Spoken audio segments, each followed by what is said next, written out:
This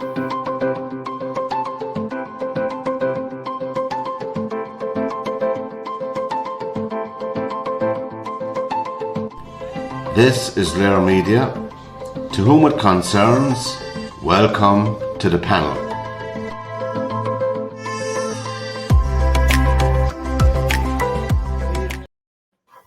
Good evening, everybody. Welcome along to this edition of the panel on this Thursday, the 6th of March, 2025. Good evening, Mary. How are you? Hi, everyone. Good evening, Tony, and welcome. How are you doing? And we have a loose agenda. We'll be looking at some news around in this country where we reside in Ireland about the cost of living, the cost of electricity, has increased over the last number of years by 60%. The cost of gas has increased by 90% over the last number of years, and they expect people on the same income to live. We'll be looking for a lot of diplomacy next week when our Taoiseach, stroke Prime Minister, will be attending on the 12th next Wednesday, on the 12th of March, the White House to present the Bowl of Shamrock to the President of the United States. Something that goes back 70 or 80 years tradition. So there'll be a lot of diplomacy called for on all sides. Wind turbines, what do they mean to the environment? How do they affect it? They're supposed to be good. We'll have a little chat on that. By the way, did you ever hear of a non-governmental organisation, an NGO for Southport? They're dotted all over every country. In Ireland, in the Republic of Ireland, it's a tiny, tiny country. We have, wait for it. Pat, are you going to ask us a question yet? Well, if you have some ideas to put into the pot, I'll welcome them. I'll put you those sequence in. You can talk about any subject you like if you want to put in. We have 32,000 NGOs in the country. 32,000. 1,000 for every county. My God. And no watchdog, and they have €6 billion is spent on them. Anyway, I know we elected a government, lads, but my God, is it the worst one in recent times that we've elected? Tony, what do you think? That's right, all right. But I still can't understand how Fianna Fáil and Fine Gael got together. In all the years they were having spats at one another. I was disappointed really because I was hoping that they wouldn't have gotten together and then they'd have had goes at one another. They'd have said, you did this while you were in and we did this, and it's a pity, but the way they're going is awful, and the trouble that Michael Lowry has caused is unreal. I can't understand why they're kind of bound down to him. He has caused terrible trouble. That's what I think anyway. And I mean, he's a powerful man in his own constituency. I know that. He gets a huge vote. But he's still a Fianna Fáil and a Fine Gael supporter because all the people, all the independents, when you go back in their history, they were all members of usually Fianna Fáil and Fine Gael. That would be their pedigree, yeah. Oh, yeah. Matthew McGrath's Fianna Fáil and Lowry's Fine Gael. The two Astor brothers from Kerry, they were really their father was Fianna Fáil all his life. And the independents, most of them that are anyway. But I don't know what's going to happen with the speaking. Well, they're sorted out some of the speaking times, but there's no committees formed yet. No, we're 100 days out today. The government is in power 100 days. The Dáil itself it's paralysed. It cannot either raise legislation or pass it or discuss it until the committee system is up and running, and there seems to be no cooperation on that. And that is the fault directly of the government. Okay, I don't know what's going to happen, what they're going to do. I really don't know. And in the meantime, next week there'll be nothing done. Well, the week after, Bjorn Martin has gone over to America, meeting Trump. Trump wouldn't even know who he is. And he might be interested. But he hasn't been invited over for St. Patrick's Day. As far as I know, he's been invited for 3 days beforehand. On the 12th. The 12th. That's all to go. A bowl of shamrock, I think you could eat it. It's ridiculous. It's a ridiculous concept. Only the Irish. That came in only a few years ago. This bowl of shamrock. You think they could eat it when they handed it out, And but like that, that's not stupid. But I mean, the Irish really always had a huge vote in America. They were, there's some known the Jews. They were the only ones that ever. Yeah, but Yeah. The Irish vote in America was predominantly Church of Ireland, or Methodist, or they had a large Protestant group especially down around the south of America. A large community. They wouldn't be the Irish, though. Yeah, they No. were Irish, but South, they South wasn't. it's all Ulster Scots. Because I They, went to a few lectures now with those Ulster Scots, and like I asked a lecturer one day, he didn't like it when I said to him the Ulster Scots were the backers of the Ku Klux Klan, and he wouldn't answer me. And because down south you have a real belt there, Bible belt. They were mainly Ulster Protestant, Scottish. You yeah. find a lot of surnames of them down there, all right? There's no doubt about that, you know. They But came they're involved in not. the I program. mean, it's a bit it's more than a bit disingenuous that they come out every election time and suddenly become Irish, and half of them have never been here before they actually suddenly become Irish Americans. They're Americans, They and probably saw they they probably think saw their surname they're Irish, on a but gravestone. Yeah. they think they'll become Irish for the vote. Oh yeah, well the same with the Jews. The Jews are the very same. They're the huge powerful bloc as well. So we know that. But Everyone Jewish knows people that. tended to stay amongst their own and look after their own.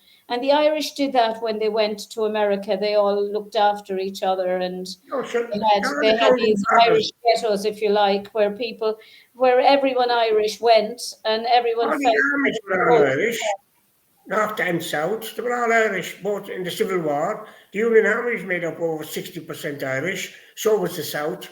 They were all Irish people that went out and just joined up. They Well, joined. there was an Irish brigade both in the Confederate Army and in the Irish. Union Army. Yeah, there Yeah, was. that's what And all General Custer's. There were loads of Irish in that, and the Irish built America.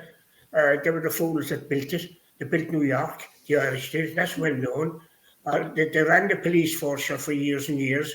Look at Mayor Daley in Chicago. He yeah. ran the police force in Chicago. they still run the government to a large extent. Every second name is Irish. Well, most of them are. Same with everyone. Or even all the gangsters, the Irish gangsters, and the Italian gangsters. Whitey Bulger. Oh yeah, just the names are kind of corrupted. It's dark to be and do what they corrupted a lot of names, so you kind of get confused in whether they're Irish or not. Yeah. It's America, that's well known. And I don't think in today's America, that the Irish vote is as important No, as it was back in the 50s and 60s. no, You it's know? not. Well, it did with the last many presidents. Even I remember what's his name tried to claim Irish descent.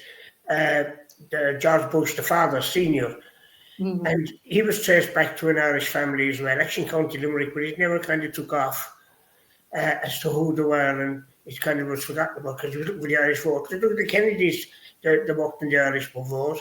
Well, the Kennedys themselves were well known in America before Jack ran for office. Oh, Joe Kennedy.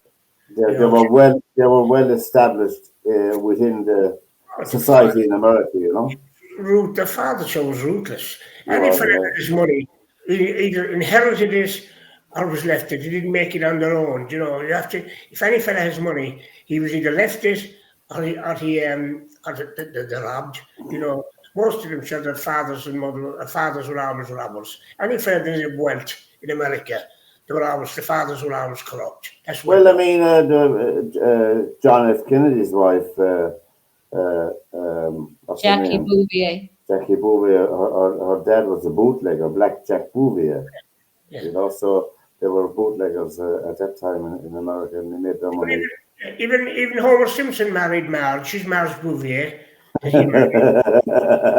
Oh yeah, that's right. Yeah, that's her surname. Her two sisters. They're Bouviers. I forgot about that. Yeah, that's where they got the name from. You see. Yeah. Her two sisters. I can't get the sister's name now. The one is in Alabama. I can't get their names out this minute. The two sisters. Is one of them working in the driving license place? Yes, she told him that in the driving license. Yeah. Refused him the driving. He failed his driving test. She's a chain smoker. For the Never house. has a never has Patty Bouvier was one of them. Patty. Hattie. Patty and Selma. Selma. Hattie's the one with the straight hair. Selma is the other one. And because when I go on master mine now doing that, I'll have to have the names off by heart, you know. Yeah, you will. You'll be a credit to us. Talking about Limerick and entertainment, Limerick is a well-known hotspot of entertainment down through the years. And of course they did Tom and Pascal with Tommy Gin and Richard Harris, Terry Wogan, the Cranberries, the O'Malleys, Reform, all the showbands that were there, Johnny Doohan, etc. And we were going to do. Have you that ready, Mary? Have you any chance? Well, I'll try. I had hoped to play a small little bit of Tom and Pascal. One of them was some Ellen Street, and the other one is some. Now, can you see that?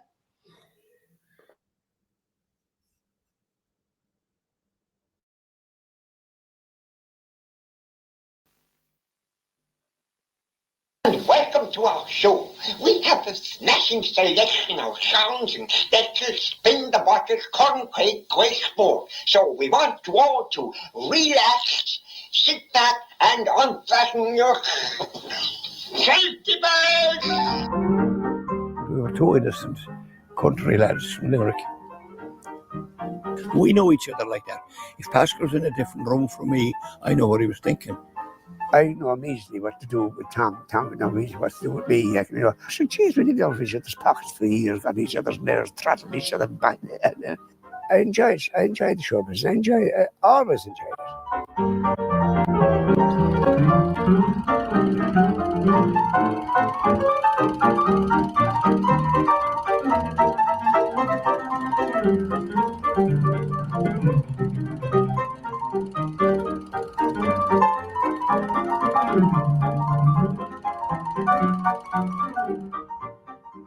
I was born in Limerick, in Ellen Street.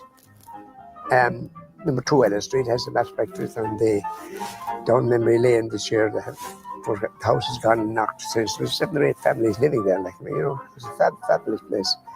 I was born in 46 Thomas Street, Limerick City. And then we moved up to Glenmore Avenue. I was the old-fashioned family where we sat around the fire. We were in a modern bungalow. Oh, it was a great atmosphere, a great sense of camaraderie, you know. I mean, there were no phones then, like, so everybody, you looked out the window, Mary! The conversation's going across the street, here, there, everywhere. Oh, I had a wonderful childhood, and I palled with lovely fellas, played soccer and rugby, and did everything, played with young Munster. You had to grow up in the street, because we know to grow up in the house. So the nicest thing your mother saw was your backside go out the door. I had 2 wonderful parents, old stock, but I have very fond memories.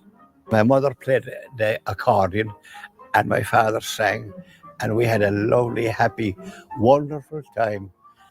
Well, no, none of my family were involved in the stage. I mean, you know, my mother sang with the choir, all right. My father was a lovely singer, and but no, there was nothing stage-wise.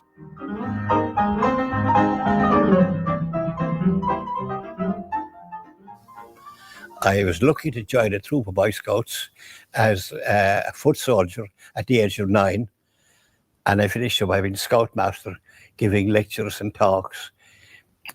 I joined the Scouts in 1945, and Tom O'Donnell was the Scoutmaster at the time. And I loved singing, and I loved songs, and I loved Vera Lynn and Gracie Fields and John McCormack and all these people of that time. Give me a smile I can keep all the while in my heart while And I loved singing, and I discovered a fella called Pascal O'Grady, We got on great. We gelled. I remember 52 was really the start. There were three. We were down in Dunmore East. It's some date in the 50s, I think 50. I don't know, 51 or 2. And we were host to 5 other troops, and we said, lads, we must put on a good show tonight. Now we can't let Limerick down. Between us, there were funny songs that I knew, and Tom and I'd sing. There were pop songs at the time. A Quiet Town was one of them. And then the Spaniard who blighted my life. He shall die, he shall die, he shall die, die, die, die, die, die, die, die, die, die. He shall die, he shall die. I'll raise up onion and he's Spanish onion when I catch him bending tonight. Ole.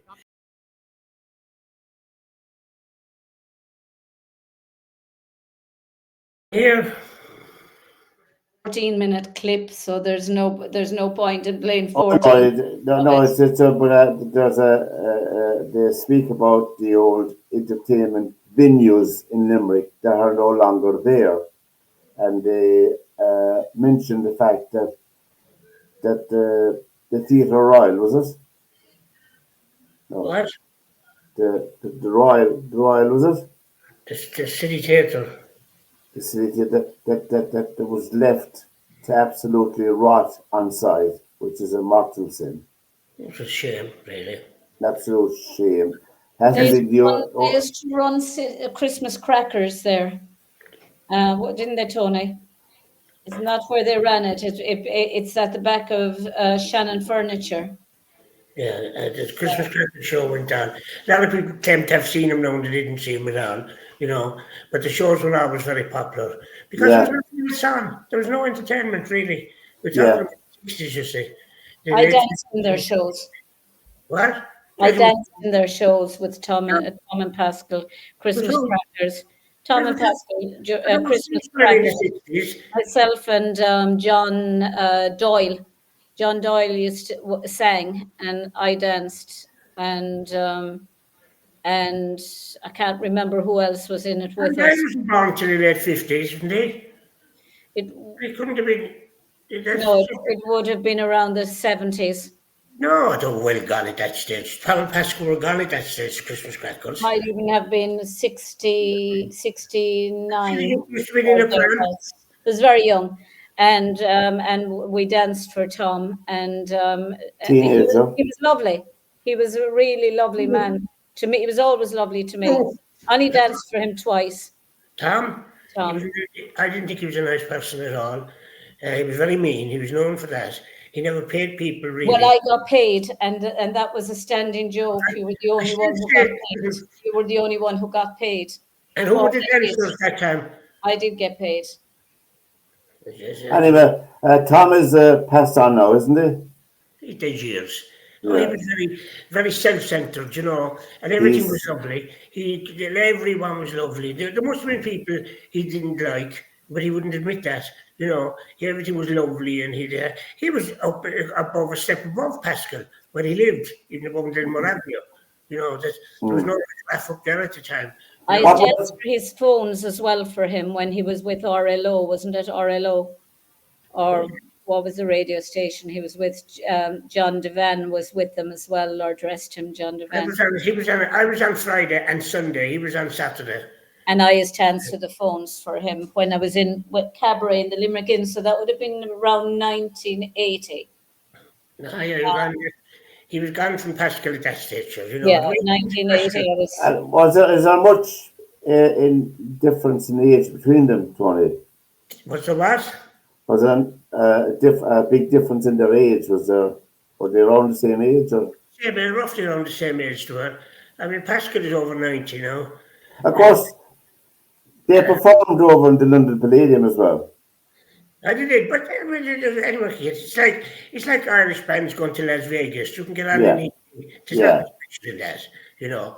Tom used to boast about them being in Carnegie Hall, but they weren't there one of the big shows, you know. Who would you say now, Tony? They were in Carnegie Hall, and if it made Tom feel good and it made Pascal feel good, sure, isn't that all that's important?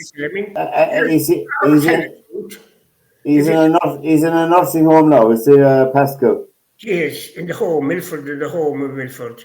And he's full of laughs, and he knew me when I went in.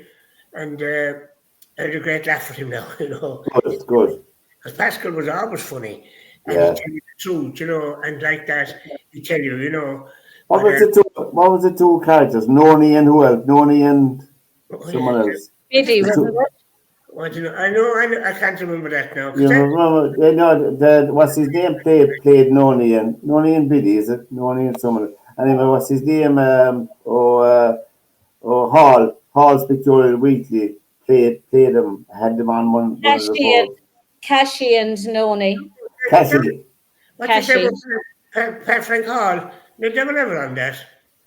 I thought they were. No, they were never. Just that their own show, children's show, all right. Yeah. On the afternoon. I think a Thursday or a Friday that was on once a week. I can't think of the name of the program now. What's her name was in it as well? Maisie McDaniel was on it. All right. Kind of a hoedown thing. They were on that now for about, I think they got a run of about 26 weeks, I think. Yeah. They were on Yeah. that I think was it on a Tuesday? It doesn't matter anyway. But like that, they never show them anymore. But that show they used to be on Yeah. RTE. Again, we're going back to the 60s now. Yeah. And they were on that. Black and white TV, was it?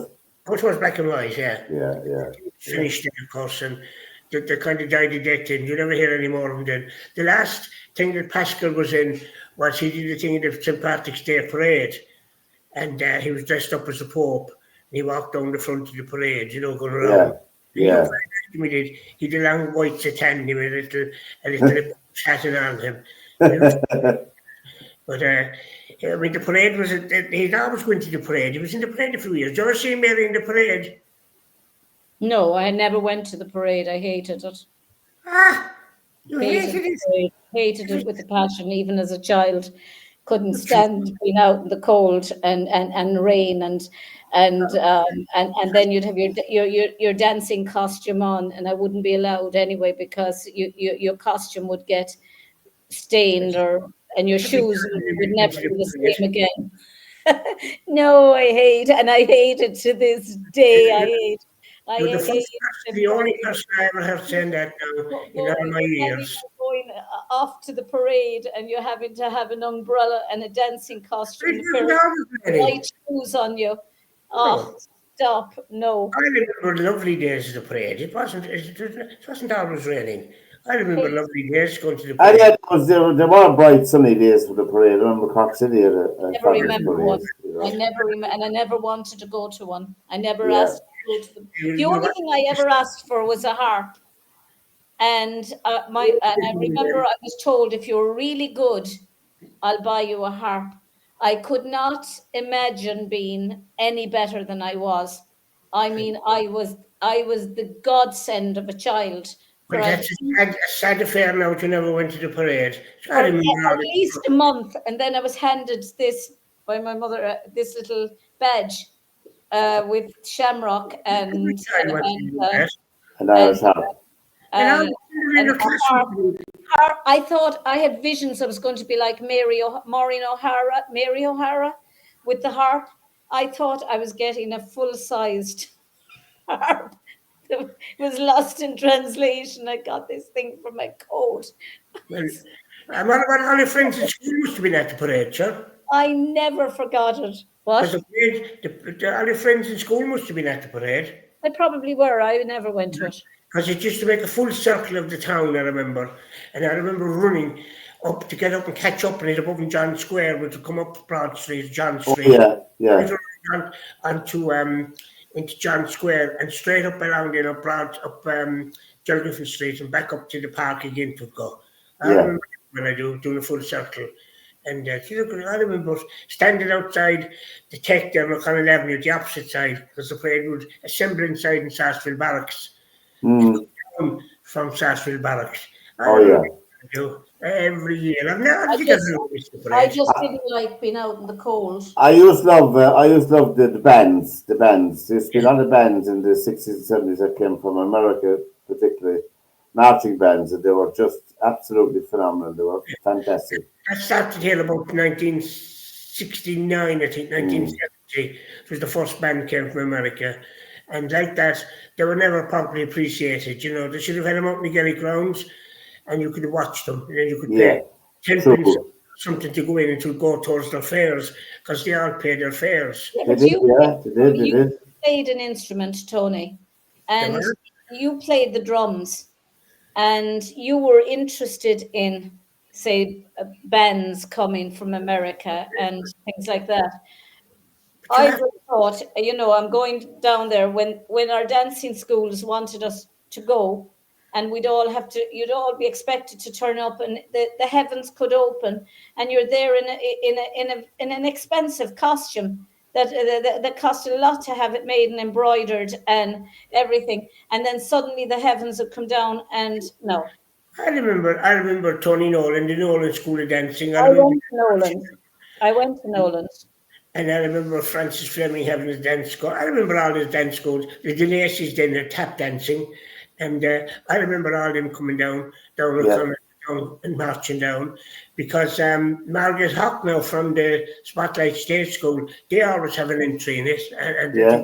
in this Oh year, no, I'm sure it's fabulous, and lots of Uh, people As love we it. talk about Limerick, we have to, this is Thursday the 6th of March, you're listening to the panel here on theirmedia.tv. Press the red button on the right hand side. Subscribe to our channel, to very much appreciated. A Limerick lady that is proud at the European Championships this evening, Sarah Lavin, ran a fantastic, the fastest time of the year, of the season, and she's now into the semi-final of the 60 metres hurls. And for those of you who may be interested in that, the semi-final is on in the morning, AM, from the Netherlands. So there you go. It's on BBC and RT. You want to watch that. That's Sarah. Well done, Sarah. Well done, Sarah Lavin. half three Um, during the night. Huh? When is it? What time did you say it was on? In the morning, 10 or 11, about 10 o'clock or 11 o'clock. Well, Yeah, real time. But we're going to ask you something. Oh, yeah. Who would you consider the best show band that came out of Limerick, Tony? that's a band's come out of Limerick, sure. Yeah. First of all, my brother had a band called the Empire Show Band he started. Yeah. And the usual thing with bands is always rows over money, first of all. Yeah. And then who's singing what. And fellas got their nose up many a time over that because fellas, they said they were robbing their songs and they wanted to sing the song. So, and then you had then Joe, my brother Joe and John, who they all played with different bands outside. Reform? But then you had bands like Donny Collins, but Donny himself was from Muskegon, but he had a band which was kind of known out of Limerick. You had the Monarchs, again a Limerick band, and but they were very kind of a secretive band. Tommy Drennan joined the Monarchs much later on. Tommy Drennan I thought Tommy Drennan was a fabulous singer. Yeah, he was. Who do I say, Tommy? There's a song that Tommy Drennan recorded, and I think it's very current for today. I should have found it. I'll find it for next week. Remember that song? I know you remember it. Oh, Ireland, what happened to the promise and the dream? Oh yeah, Dennis Allen wrote that. That was a fantastic song. If you listen to the words of that song, you know, and oh, Ireland, what happened to the promise and the dream? Tommy Drennan, and I thought it. Dennis was in the band for a while, was at the Monarchs for a while, but Yeah. with Tommy's band he was with, when Tommy started his own band. And but like that, then you start to bring it in. There was a melodian player from Clare now, the fellow, can't think of his name. He's still playing the melodian in Clare. I can't think of his name now, but he's still playing. But anyway, and then you had the line fellas jumped in with Sean O'Dowd's band. Sean didn't start his own band because Sean came over from England to join Donny Collins. All right. He formed his own band, which Sean is on the road on his own now. Ding-a-ling. With backing tracks. And he's very well done. He's very popular. He's very popular in the west of Ireland with his backing tracks. But the lads are using backing tracks, you see. And so many people don't even know. They think there's a band behind the curtain. You know, they're hiding. They don't even realise they're backing tracks. Yeah. Very well done. But there were lots of other musicians come out of Limerick. A lot of families were involved in the music business. I have a little book here now that Paddy Brennan wrote there a few years ago. I remember that. Yeah, the Golden Mile, he called it, from the station up as far as the Weston. and all the families that were from that area, you know, my own family, all the Hoggartys, It is, yeah. there was 4 of them in bands. There was the Lockies, all the Lockies. One of the Lockies played with Dermot O'Brien. Brendan is in America all the time now. And where did the O'Malley's come from? I don't know that. They're kind of new to them, like the O'Malley's. Yeah, I never yeah. know my brother was with them for years. Yeah. With the O'Malley's, Joe was with the O'Malley's. I never had them. I never had much time for the O'Malley's now. But it was like that. There were so many musicians came from Western, with the Cantlins. God, there's a load of them there. They were all in bands. Mr. Cantlin used to play with a band called the Sylvians. It was run by El Conley, who used to run the entertainments into the Limerick Leader. He used to do the entertainments page. Yeah. There was a joke about Mr. Cantlin, and I never found out whether it was true or not, that his job was working for the corporation, doing the sweeping, the streets in the morning. He used to say that he took the brush with him so that he'd be home late, he could start work straight away. Oh, yeah, it was all right, the band there. 7 o'clock, and he'd get out. And there was some great fellas and bands, some great rows, you can tell great stories. I'm going to talk now on bands in Maru next month. I think it's next month anyway. And it's funny, you can tell great yarns when you're... Where's that? Is that in the community? Is there a community hall out there? Oh, there is. They meet in the Taylor Hall where they have the lectures. Tell us in Maru, where is that hall? On the main street in Maru. Once you go up from Denstall, it's on the left side. Oh, yeah. Yeah, there's... Anyway, we're talking... I suppose, just as a tribute, just for a second, there is Sarah Lavin. Yeah, that's our Limerick girl, and she's flying the flag in Europe. And she went through a sad year 2 years ago. Her partner died. The rally driver, crash rally driver from Ireland, and he was killed in a car crash. But I thought she had actually retired. No, she kept on because the World Championships is on in September. I think she'll probably go to the World Championships and then I think she'll retire after. Yeah, I don't think she's not going to do another Olympics. No. But because that's not a Limerick name at all, Evan. It's County Limerick. You wouldn't hear many of that name now around, Well, we had a neighbour who were Lavins. Yeah, because it's actually a derivative of you didn't find that song, did you? Yes or no? Mary. What? No. Can you look it up there? The Promise and the Dream, Tommy Drennan. Google it. Anyway. Yeah, you find the Promise of the Dream by loads of people, but not Tommy Drennan. Oh, Ireland, what happened to the Promise and the Dream, Tommy Drennan and the Monarchs? When he might have been gone from the Monarchs at that stage now. Yeah, he might be just doing it on his own, yeah. He was at the top league. Tommy is no longer with us either. When he was with the top league, I think that's him. Yeah. When he brought that out with Denny Allen. Oh yeah. I didn't know now that Denny Allen wrote that. He's a fine songwriter, Denny Allen. You know that? Anyway, but like music in Limerick forever, the characters come over it.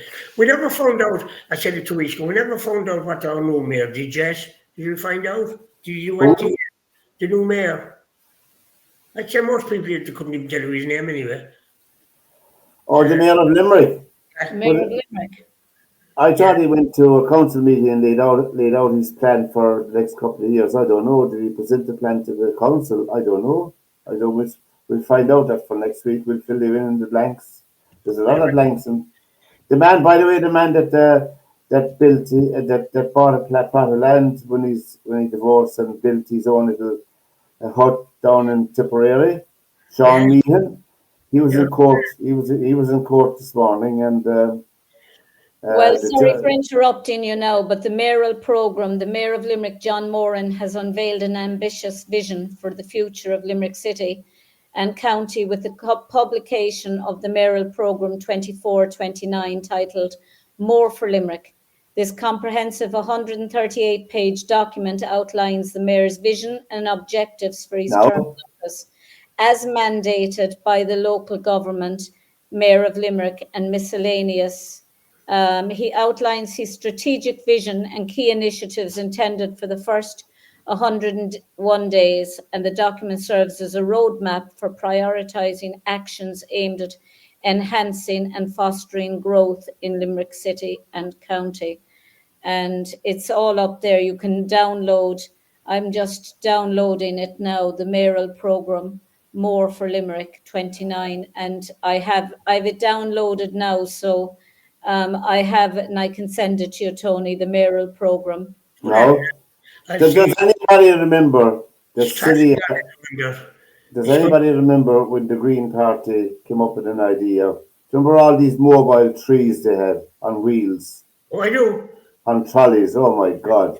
This, Well, there, he had a thing above in the crescent, sand above, trying to create a Kilkee above in the crescent.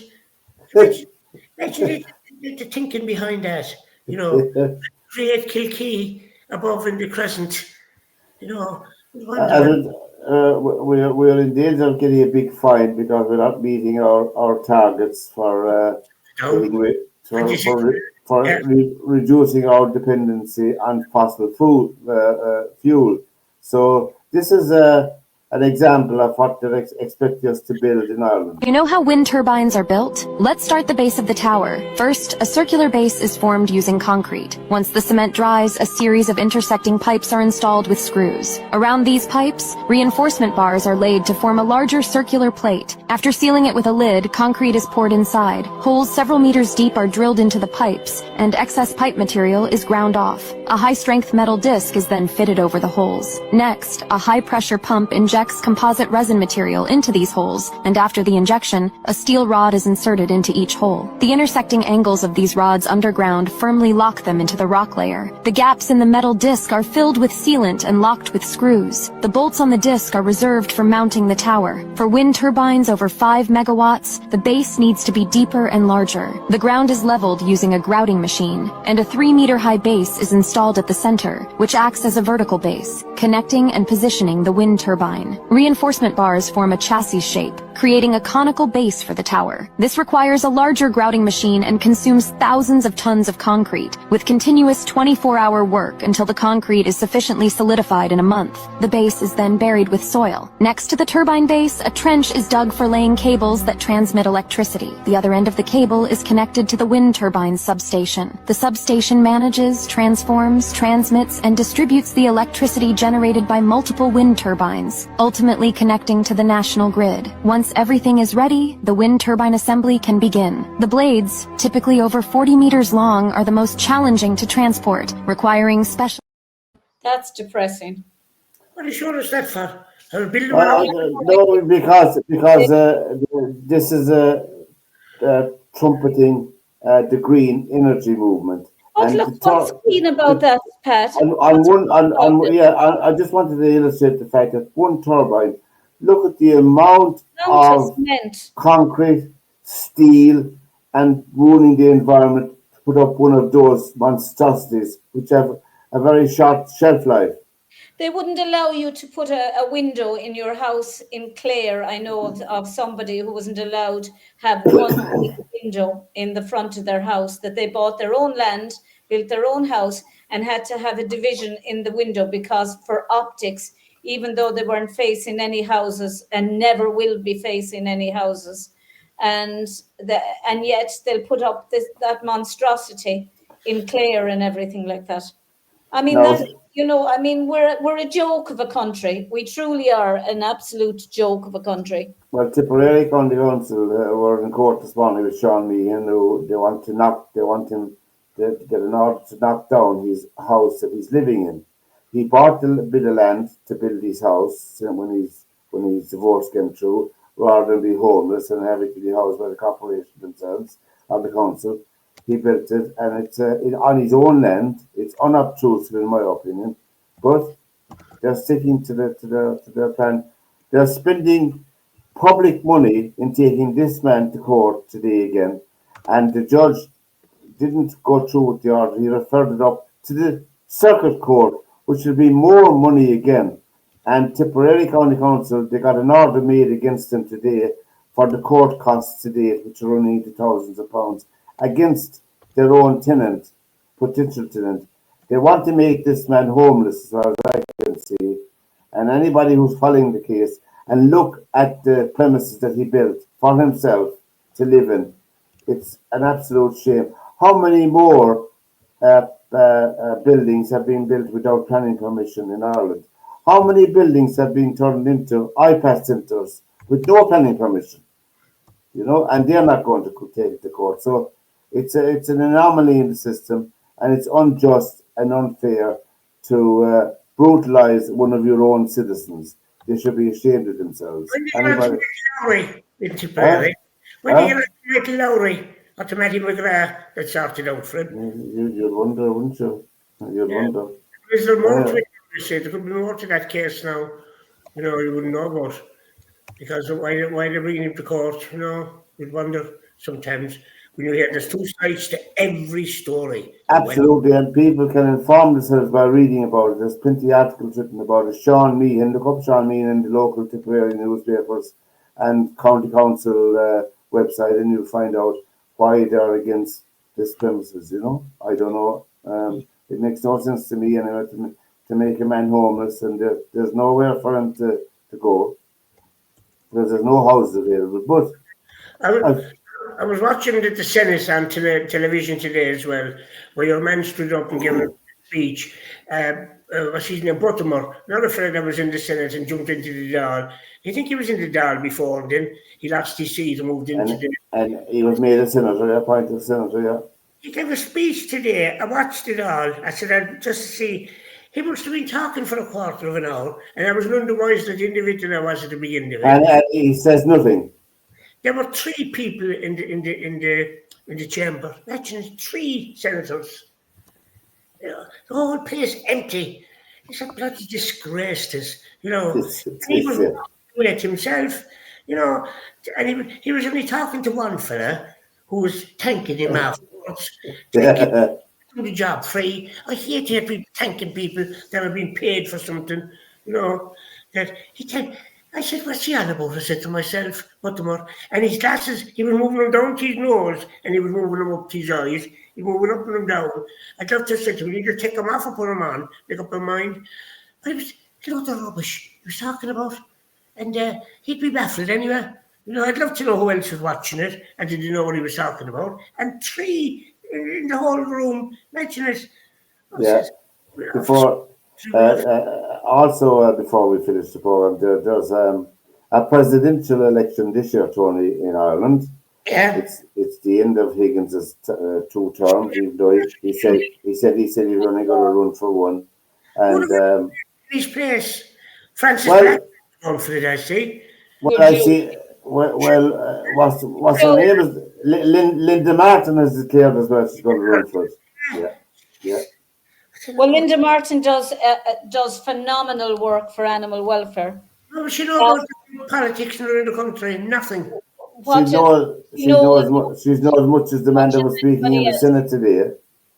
Her job is supposed to be ceremonial, and their job is supposed to be just keeping their mouths shut. But we have a president who doesn't know how to do that. No. They've all made statements over the years. Nothing is bad. Nothing is bad. Mary McAleese and Mary Robinson. What? Robinson. Were both wonderful presidents. Both wonderful presidents of this country. Mary Robinson will be doing this. Irrespective, they never left themselves down. They never made political statements and alienated one group of people. They never brought this country to humiliation all over the world. In disrepute. What did he do? He alienated a small group of people in this country. Totally alienated them from the one embassy that they had to stand up for them. They totally alienated one tiny group of people in this country. Who lost? You've me last now again. Start again. Well, you shouldn't be commenting. So if you're not, we're talking about Michael D. Higgins. Yeah, and what did he do? You're saying he shot. He was He was one of the main reasons why the Israeli embassy shut down and left the country. And Yeah. left the tiniest group of people without any support in an era that of rising anti-Semitism and fear for that community wherever they are in the world, and they're the tiniest. If you're talking about minority groups, that is the minority group in this country. And the Jewish students in university in Dublin are even afraid to speak now or speak up. They are living in fear. He lied about the Israeli embassy, which compounded it all when he said when he sent a letter of sympathy, not since De Valera and Dahida has an Irish president and Taoiseach. Well, whatever about the Taoiseach, but an Irish president sympathised on the death of a dictator when they went to Hempel and sympathised on the death of Adolf Hitler, the only country in the world to do it. And now you have our president who went and sympathised after the Iranian president, the Iranian leader, killed countless amounts of his own people, and our president sympathized, and then he blamed the Israel embassy for leaking the letter, when in actual fact it was the Iranians who had put it up on their Facebook page, and they took it down 10 minutes later when they realized the diplomat. I don't think he ever apologized for that. He never apologized for it. Someone said it to him. He never apologized for wronging the Irish ambassador. The Israel ambassador to Ireland never apologized. It was easy to say, oh, I know where it came from. It came from the Israel embassy. It didn't. It came from the Iranians themselves. They put it up on their own Facebook page. Look at the wonderful letter we got from the president of Ireland. And all the proverbial hit the fan. Because it wasn't that he was the leader of a country. It was the fact that he was a leader of the country who had terrorized his own people. I'm confused. Did they have a Bobby Sand Street in Tehran? In Iran, Tehran. They have, yeah. Street for Bobby Sands, and they wonder. And I don't know. Anyway, you'd be baffled anyway. I'll have to get on to Michael D about that now. I'll have to have a word with him. And he might write another poem for us. He's a good poet now. He's well into poems. He thinks every time he's speaking, he's reciting a poem. It's just pathetic. I don't know. I'd like to meet him now. I met him, and he was introduced to me. And I did too. Yeah. I met him up in Oris. Yeah, we were up there at an event. Up there, what are we doing up there? We were up there at an event that we were invited to. For what? I was invited because of my research. The Tipperary Peace Convention. What you left from Tipperary? Huh? You two of you were left from Tipperary. I was invited because of my work. Most of the people that were invited excuse me. Most of the people that were invited were not from Tipperary. It wasn't a cause to be from Tipperary. It was to be a people who are promoting peace, who are interested in peace. But poor Michael D was doing it, and you're criticising him now for doing it. Doing what? Was he promoting peace, you said? What was he doing there? He was there to get a photograph taken and publicity. The president. Yeah, and you'd have to say hello to him. Well, he was introduced to everyone. Oh, jeez. I don't know. And you tell me now that he's giving out. Yes, I don't know. You should have had it ordered him that day. Well, he took the side of terrorists, which is a very bad reflection on the office. Oh, you know. Anyway, yeah. Yeah, that's what I said to you a while ago. There'll be a presidential election. Yeah, but there's only 4 already put their, or 3 that put their head. I have a feeling it's going to be Enda Kenny if I was actually to. Whether you like it or not. I got into politics, he's going through his outflow. He's outflow died. I still have a feeling that he'll be pushed majorly. They're talking about. Well, they're also talking about Leo Varadkar. What about Bertie? Bertie Ahern, I was just about to say. Bertie He should Ahern. be There's in jail. But We're going to go out with as we're talking about entertainment in Limerick, we're going to go out with a bit of music tonight, and we played it before in the program, but I never get tired of this. We're going to play it tonight, a snatch of it. And we've come to the end of another show, so we'll be back next Thursday night, which coincidentally is the 13th. You needn't be suspicious. We might be able to. You needn't be suspicious of the 13th. It's on next Thursday night. We'll be here next Thursday night. You can tell all your friends about us.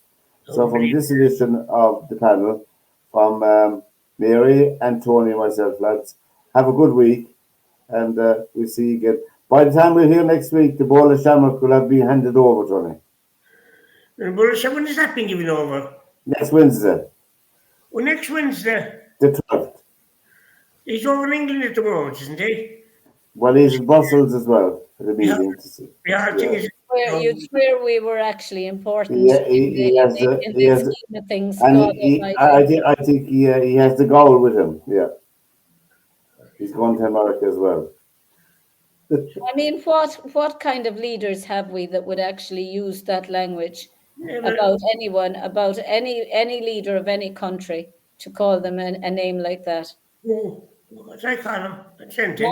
Not you.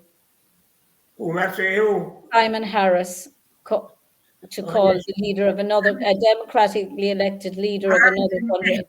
He'd shake hands with him and say, hello. He's like another man I know now, won't stand by his convictions. I will. If I ever out with somebody, I'd have it out with them. And I'd yeah.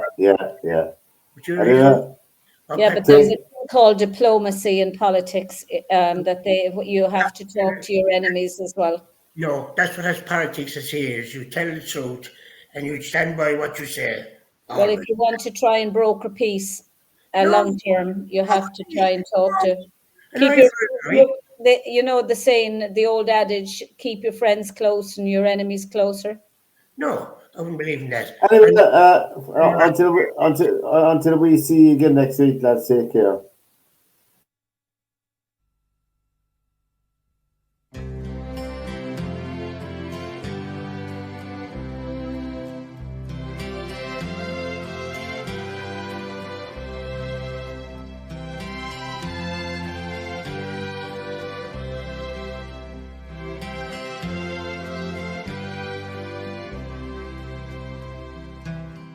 The old spinster is going insane.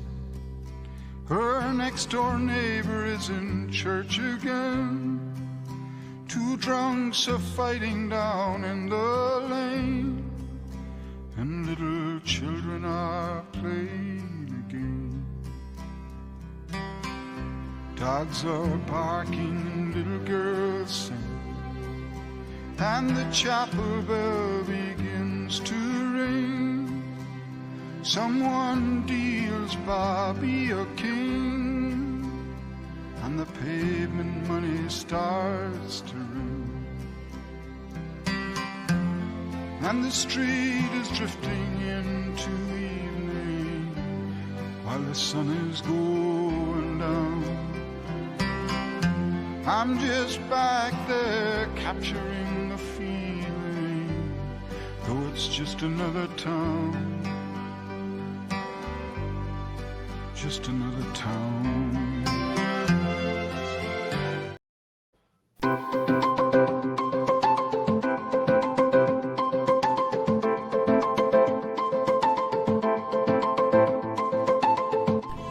This is Rare Media. To whom it concerns, welcome to the panel.